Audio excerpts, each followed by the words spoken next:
Everyone, happy Monday. Today is Monday, February 8th, 2021, the day after the Super Bowl. Congrats to the Buccaneers and Tom Brady. Man, that guy just keeps winning championships. In today's commentary, I want to go over a recap of what happened last week in the markets. It was a fantastic week, so let's just highlight a few things. But more importantly, I want to go over and actually share an article with you that I was reading about tax forms for rollovers. Specifically, if you did a rollover last year in 2020. If you did a rollover last year in 2020, your tax form is going to look a little bit different. So this article sums up the whole transaction, or I should say the whole process of filing your taxes if you did a rollover perfectly. And more specifically, I know some of you do your taxes on your own. This is going to be a nice guide for you, so please pay attention for the next few minutes. So let's transition. Let's talk about what happened in the markets last week. Fantastic week.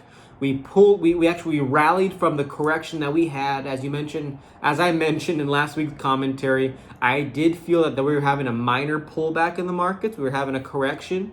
It looks to me as if that market has rallied. We've gotten stronger. The Dow Jones was up over 3.9%. The S&P had its best week since November. That was up over 4.6%.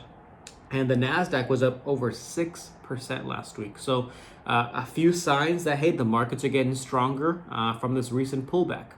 Now, let's transition to what I want to talk about is that going over rollovers, specifically tax forms if you did a rollover for 2020.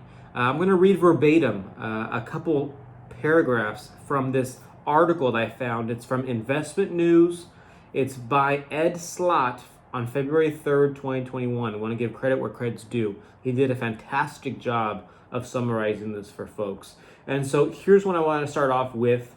I'm going to include the link to this article in the notes of this email. So if you want to go back to take a look and read this, hey, please do it as many times as you want to. So let's start here. There is no special code for rollovers. So the distribution will likely be reported as a normal distribution. This might look erroneous to an IRA owner, but it makes sense. A rollover starts with a distribution to the IRA owner, which is you. What the IRA owner does with those dollars is quote unquote unknown.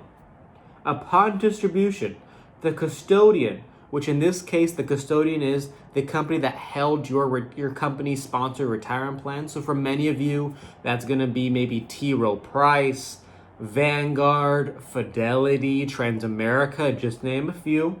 So upon distribution, the custodian has no idea if a rollover will ever happen.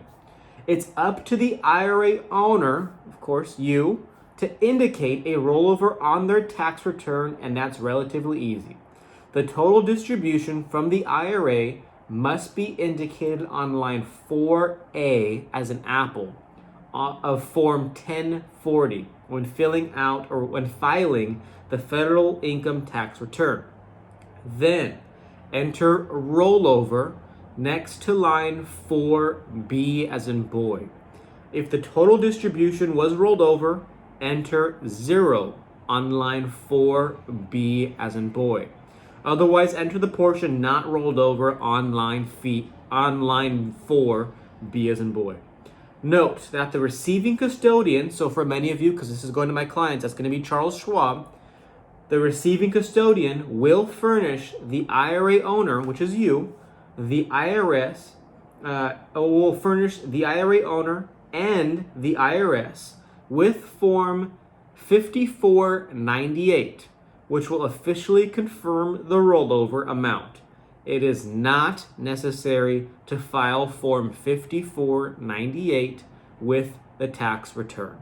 So that just gives you a brief description of how to complete that section of the rollover. And for many, we don't talk about this, and the CPAs, sometimes are unaware of this, is that later, usually in May, because they wait till after the date in which you can stop contributions for your for your retirement plans.